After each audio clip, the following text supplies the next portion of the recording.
Hello, everybody. Welcome. Welcome to my Lunch and Learn webinar. My name is Angie Snow. And as you guys are hopping on, I would like to welcome you and thank you for taking 30 minutes of your lunch hour today to spend with me. And I think you're very wise to do this. I think that you're very wise because today I'm going to be sharing some really important things that can help you become more empowered. And this is a perfect topic for you. And how do I know that? Because everyone needs to be empowered. Everyone needs things that they can do and strategies that they can do to feel empowered. Now, you may say, well, what is your definition of empowered? And I think it's very important to talk about the definition of words so that we are talking about the same thing and you understand what I'm talking about when I say empowered. So I have some notes. I'm going to be referring to my notes. I want to make sure you can see my board here, okay? I'm going to adjust this just a little bit so you can see the board a little bit better. I hope that's okay.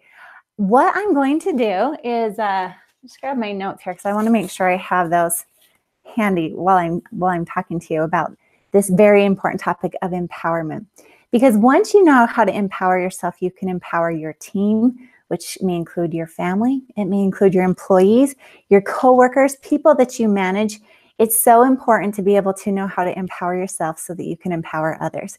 So when we talk about empowerment, the definition that I have for empowerment is the process of becoming stronger and more confident, especially in controlling one's life and claiming one's rights. Now, what does that mean for you? It means you can become more confident as you are trying to control your life, trying to live your life, trying to do those things in your life, and you feel strong and confident as you're living your life and claiming your rights, holding your boundaries, holding your claim to what is important to you. To me, I'll tell you what's important to me and what I want to be empowered for.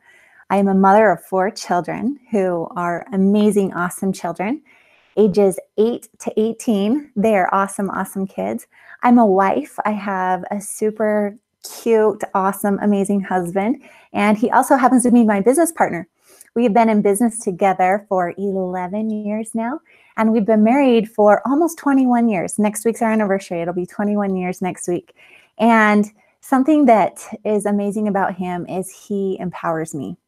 And he helps me build confidence in myself. He helps me feel stronger about myself. He helps me do things that I never thought I could do. But because he believes in me and gives me that confidence and courage to move forward and do things, I've done things that I never thought I would do because of him. And so I want to be a strong person and a strong wife for him. And I'm so thankful for him and his example. I also am very active in my community. I'm very active in my church. I have different callings and positions and things I do there to serve the members of my church. I sit on several board of directors, and so I'm active there, and I want to be able to come and participate and be active in those areas. And then I'm a business owner. Like I said, with my husband, we have a heating and air conditioning business, and we have almost 30 employees. It's awesome. We have a great team of people. And in order for us to continue to grow our business and take our business to the next level, I need to know how to empower my team. Because if I just leave the growing of the business up to me or up to my husband, it's going to take a long, long time. It's going to be hard and I'm going to get worn out and I'm going to get overwhelmed. And I'm not going to love it. I'm not going to feel passionate about it. I'm not going to want to put the energy into it because I'm going to feel burnt out. So this is where empowering your team can really help you out. You get an opportunity to help your team find their strengths and what they're strong in and develop that confidence to become leaders in your business, which is amazing. So today, I want to share 3 strategies with you and hopefully some action steps so that you can take some action. So let's start with the first one. Let's just go there. I've got my marker here. I'm gonna be taking some notes up here. Hopefully you're taking some notes as well. 3 strategies. The first strategy is this marker is not very big, sorry. T is for your thoughts. I'm trying to think of the last one. Your thoughts, your attitude, and your language. Hopefully you can read that. Thoughts, attitude, language. Now you're like, wait a minute, I thought that was just one. But I'm telling, this looks like three things here. No, this is just one. This is one thing. Your thoughts, attitude, and language, because they all work together. Whatever thoughts you are having, whatever things you're thinking about, it comes out in your attitude, the way you act. And it also comes out with your words and your language. And so if you're going to increase and improve your thoughts and your attitude and your language, even if you just do one, if I increase my thoughts, my attitude will also improve, and so will my language. If I start to have a better attitude, my thoughts and my language will improve. If I increase my language, even if I have these thoughts that may not be great, my attitude's not great, but if I just start to talk like things are great, the other two will improve. I like to look at it as kind of a circle.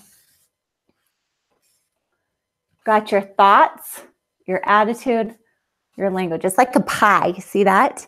If I start to improve my thoughts and my thoughts start to change and become better,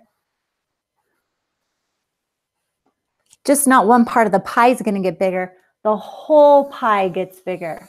My attitude and my language changes. Let me share an example of this with you, because there may be days that you wake up and you're like, I'm not excited to go to work today. I'm not excited to be a parent today. Where you're just like, I'm not excited. I'm not motivated. I don't feel empowered. I don't feel like I do good at my job. Whatever those thoughts that may be are coming in your mind, you need to stop those. And sometimes you're like, I can't stop them. That's really how I feel. These are my thoughts, right? It's really hard when people say, don't have bad thoughts, because sometimes we just do. And so what we need to do when those bad thoughts come into our mind is whatever that thought is, you cancel it out and you write two positive things. So I usually write the thought down. If a thought comes to me and I'm like, oh, that was a bad thought. Like today, for example, it's kind of rainy here in Utah. And I went outside and I'm like, oh, this is not a very pretty day. And I was like, that's not a very nice thing to say. And so I immediately canceled that thought out. And I thought of two positive things. This rain is so beautiful. And look at the moisture that we're getting now. And I changed my thoughts. And when I did that, immediately my attitude changed, and so did my language. And so that's how these three are all intertwined: your thoughts, your attitude, and language. Now, that's one example. I want to share a story about when I was a teenager. I was, oh my goodness, probably 16, 17 years old. And I went to a girls' camp one year. And at this girls' camp, we'd just been there for probably 3 or 4 days. It was beautiful, up in the mountains, cabins, a lodge, hiking. It was just beautiful. We had these really nice outdoor restrooms. But you can imagine, after 3 or 4 days of girls, lots of girls using these bathrooms, they were pretty gross. And before we could leave camp, our group's job was to clean the bathroom. And the girls were just like, oh, we don't want to do this. Why do we have this job? This is so disgusting. Why do we have to clean the bathroom? And I knew that I could have influence over these girls. I was one of the older girls. The other girls were a little bit younger. So I took a different approach. I changed my thoughts, I changed my attitude, and I changed my language. And so what I said was, we get to clean the bathroom? Yes, that is the best job. Let's go. We're going to have so much fun. And just by changing my attitude and my language about cleaning the bathroom, it kind of started rubbing off on the girls around me. And so they were like, what? I'm like, come on, this is going to be fun. Come be on my team. Let's go do this. We went in the bathroom. We started having so much fun. We had hoses going. We were scrubbing things. We had girls coming from other groups come help us because we were having so much fun cleaning this outdoor campground bathroom. We had other people coming to do it with us because we looked like we were having so much fun. And we were. I legitimately was having a lot of fun. But it started with my thoughts, my attitude, and my language and how I was talking about it. How does this translate to our business? What if I'm getting ready to roll out a whole new system or a whole new process, a new way to do something with my employees? And if I come out and have a great attitude about it, positive language, share the vision, and I can get them to buy into that and be on my team and help me, then it will be a home run. It's when you've got somebody negative that's spreading some negative things, the negative attitude, the negative thoughts, the negative seeds. What do you do when you have somebody like that on your team? And I will tell you, I have had people like that on my team. It drives me crazy. I do not like negative people that way, but I know that they may have a doubt, and it may be something they don't feel strong in, or they don't feel confident about, and they don't enjoy that. So how do you empower them, and how do you help them? Well, I continue.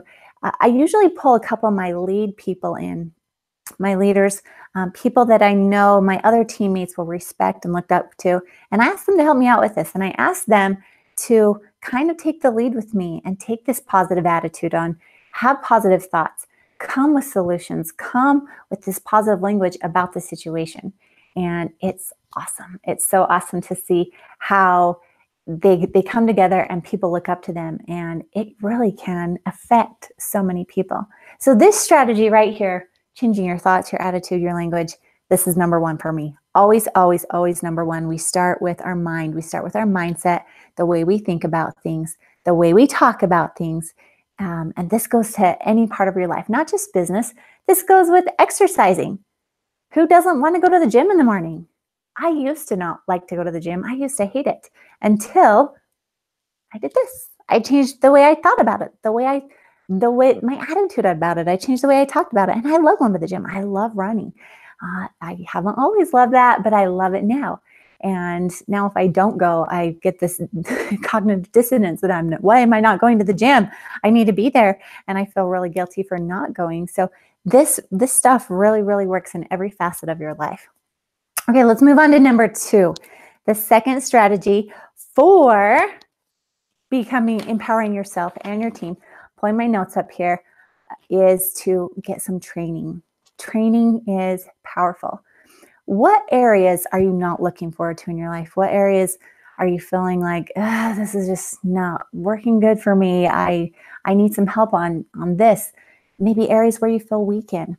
If there is an area that you feel like that about, find a way to learn more, to increase your knowledge, and to get some training.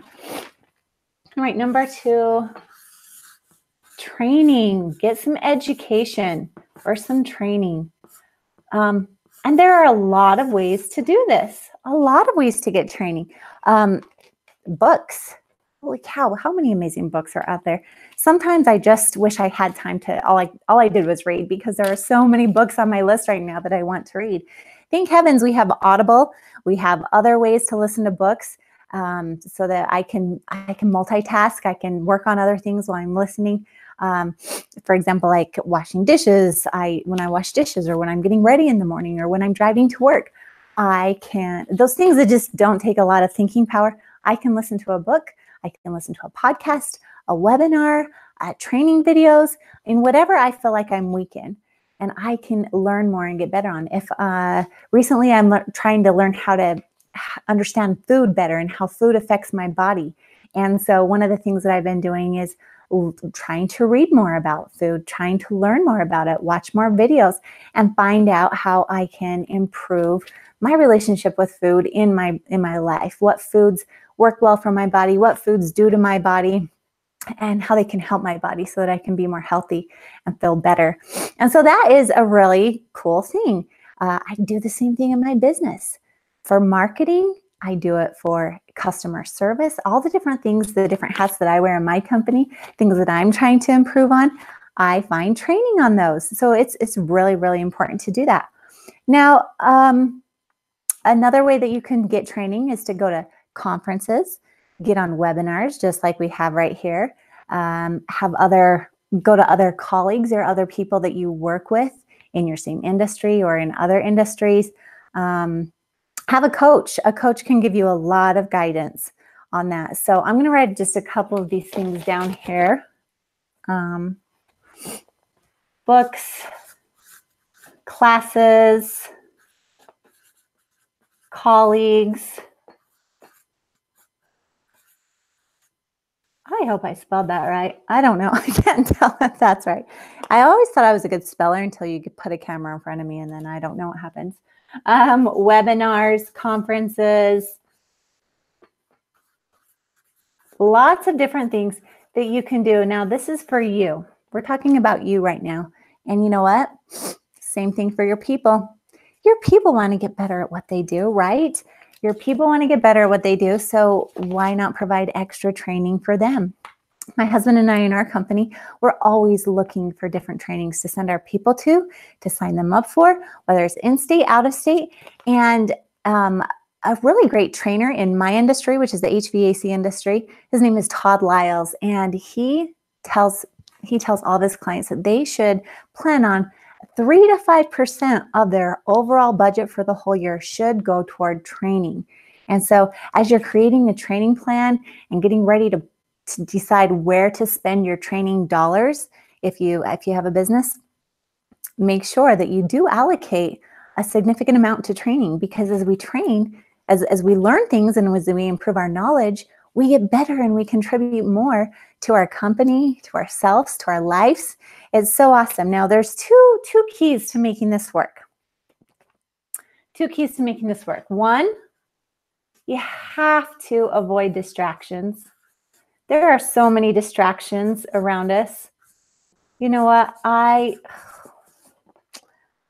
will tell you a big distraction of mine is sometimes Facebook or social media. Sometimes I get on my phone, be looking through that, and all of a sudden I'm like, holy cow, that was just 10 minutes. I spent 10 minutes on Facebook. Recently, I participated in a 10-day, like a fast from social media. I did not do any social media for 10 days, and it was a little bit hard, but at the same time, it was very eye-opening. I got off of social media, but I would grab for my phone to look at it. And I'm like, wait a minute, what am I doing? I'm not doing this. I'm not looking at it. And what it made me realize is how much time, I don't spend a lot of time on social media other than for work. But what it made me realize was how much more present I was around me. Things that were going on around me, I was able to pay attention to a lot more closely. I was seeing things happening in my family that I wasn't seeing before.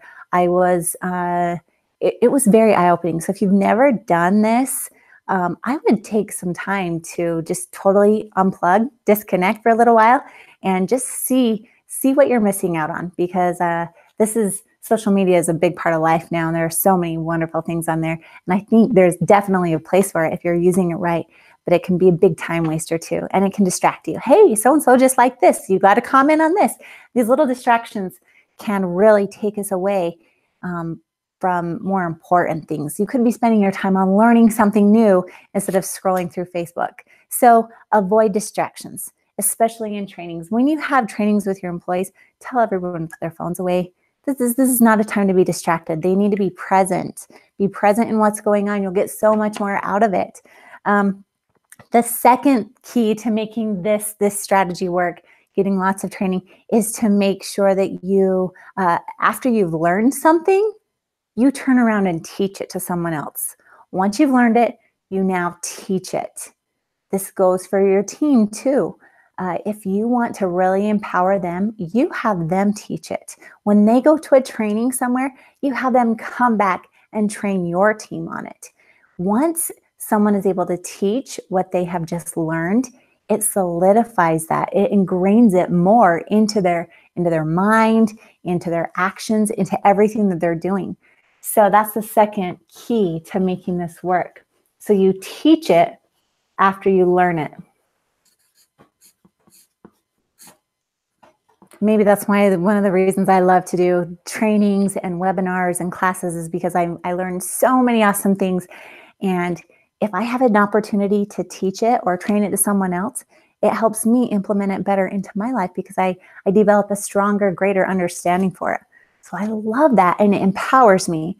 If you're familiar with Maslow's hierarchy of needs, the very, very top one is teaching and serving.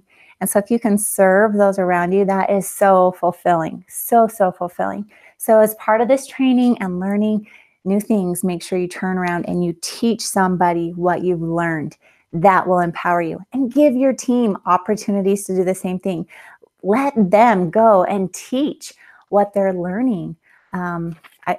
There's nothing I love more than that. We took our whole, I took 3 managers, and myself and my husband, we went to a Service World Expo a few weeks ago. That was like a big trade show and conference for people in home service industries. And as part of our training next week for the rest of our team, we're having our managers each take a portion of that time to share something with them and teach back something that they learned from that conference, because there were so many great things. Sometimes I wish I could just take my whole team to that, but we needed someone to stay back and fix furnaces and do tune-ups. So it was great to have my management team there. They were very awesome. They participated. They were very excited about it. They had the right attitude. They were talking the right way. They were very, very engaged. And I feel like they all came back very empowered from that trip. And so I'm super excited to see what they're teaching to my team next week. Okay, I want to move on to the third one, the last strategy that I want to share with you today. The last strategy that I'm going to share with you today is accountability. Accountability. This is a very, very important one. How do you keep yourself accountable? You know you should be having these good thoughts. You're learning these great things. You know what you want to do in your life. You're creating systems and processes. How do you keep yourself accountable for all of these things that you want to be doing and you want to have in your life, right? Let me write this down. Accountability. I have several strategies for accountability.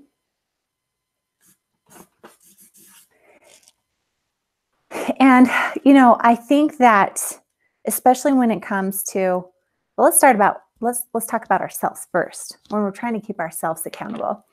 Whenever we're trying to improve something in our life, we have to take action and do something. Let's say we're trying to exercise more, for example, and we're trying to become more, get more physically fit. We know we have to take action. We know we have to exercise. But do you have someone that you're accountable to, that you are saying, okay, I exercised today, or I did this? How do you stay on track? Well, if you want to get better at anything, you should be tracking it and measuring your results. Track and measure. You may use a measuring tape, and you may measure your body measurements to see, am I gaining body mass? Am I losing body mass?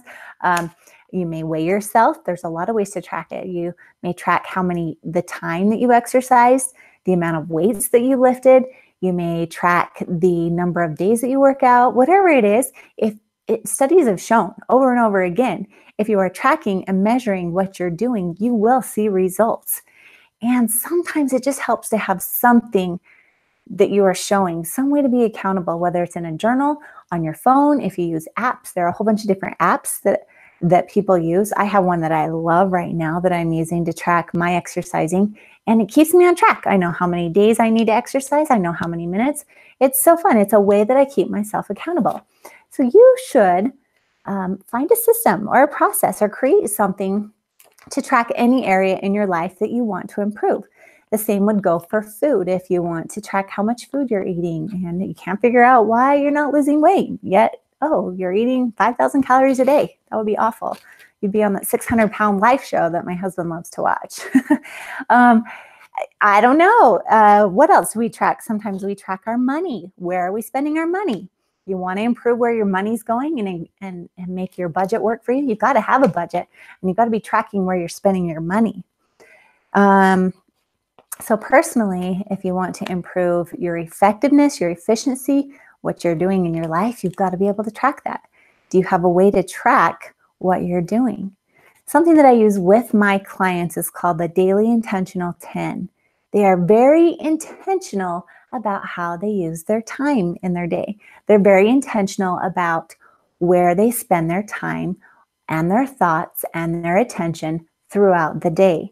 So this way they're not totally ignoring certain parts of their life. They're giving attention to the things that are important to them. And it gives them that balance that they need, and they don't have to feel that guilt of not being enough in a certain area of their life, because they are enough and they've allocated the amount of attention and the amount of time to each of those that they intended to, so they can feel very successful in what they're doing. This Daily Intentional 10 is a great accountability tool for anyone to use. If you'd like a copy of it, let me know. Drop me an email, Angie@snowbusinesscoaching.com. I'd be happy to send you a free copy of my Daily Intentional 10. And I use this off of part of my weekly Intentional 10, as I'm very intentional about my week and my time and where everything is going during the week. So these are some things that I do to keep myself accountable. Now, on your team, if you're trying to keep your team accountable, they first of all have to know the expectations. They have to know what you expect of them. Be very, very clear with what your expectations are of your team. And when you say, hey, this is what I expect, this is what we're doing, in a week or however long you say, you need to follow up with them. You must follow up. If there's never any follow-up, what is their incentive to actually do what you just asked them to do? There's not. And another no-no, don't micromanage. You need to let them fail. If they're going to fail, let them fail. And then when you follow up, you talk about that and you give them more training, you give them more tools so that they can be successful and they can be empowered and stronger and more confident in doing that on their own and doing it right. So a continual time to meet with your employees. I do this with my management team, the people on my team. I have my office manager who directly reports to me, and I have a meeting with her every Monday at 1 o'clock. We sit down and we go over any concerns she has, what I have. I give her extra things to work on, or we talk about what needs to be worked on. Then the next week, we meet up again, and I keep her accountable. Having this regular meeting time and accountability time is very good for both of us. It gives us a time that we know we have with each other without distractions, that we can just focus on the main important issues, and we know we have that time. So it's super, super awesome. I do the same thing with my bookkeeper once a week because he reports to me, and my marketing supervisor. Those are the three people that are directly under me. And so I have times with them every week that we meet, we go through things, and they stay accountable to me. Likewise, I have an accountability coach also that I report to. I have an accountability coach that I am working on things in my business to improve. And this coach knows a whole lot about this area of my business. And so when I'm able to do the action steps that this coach gives me and then report back to my coach, it keeps me accountable. And I love to have that because that accountability and that trust in me to do it empowers me. It gives me confidence to keep moving on. Through the years, I've had many accountability coaches. I probably had about 5 or 6 different coaches who've each coached me in different areas in my business, it's been awesome because as I improve in my business and as I get stronger in that area, then it becomes a strength. It's no longer a weakness, and I feel more confident in my business as a business owner. And that's what accountability will do. And that's why empowerment is so, so important. Okay, so let's go back and do a quick review. Our 30 minutes are almost up. My goodness, that went so fast. But 3 strategies. All begins up here with your mind, your mindset, your thoughts, your attitude, your language. Improve those. Find a way every day to find something good about the day. This morning when my kids woke up, I walked in the room. I said, you guys, something awesome is going to happen today. And they said, what? And I said, I don't know yet. It's going to be so awesome though. You come home from school and tell me what it is. And so now they're out there looking for the good because they know something is going to happen. Number 2, training. Get the training, find training, always be engaged in learning. Learning is so great. And number 3, accountability. Find someone or find a way, a system, a process to keep yourself accountable, to keep checking in, to keep moving forward. Because if you stop tracking and you stop reporting, you stop growing and you stop progressing. That's not okay. We don't want to do that. We do not want to get stuck. That's when we feel stuck. So focus on those things. And you know what? Another big part of this is a plan. It comes with a plan. Put a plan together. The Daily Intentional 10 is a plan. You're welcome to have a copy of that. Let me know. Reach out. And next month, I guess it is November, later this month on the 29th, I will be doing another Lunch and Learn webinar. It will be all about planning. We've got the end of 2018 coming up. 2019 is right around the corner. Do you have plans for next year? If you don't, it's time to start. Next week, my whole team is going to be doing some major planning for 2019. So I'm going to share a little bit about that with you and give you some ideas so that you can get your plans in order for a very, very successful 2019. All right, I appreciate your time. Thank you so much for being with me today. I hope you guys have an incredible time. Please reach out if you have any questions about how to empower yourself or your team. Make it a great day, guys. I'll talk to you later.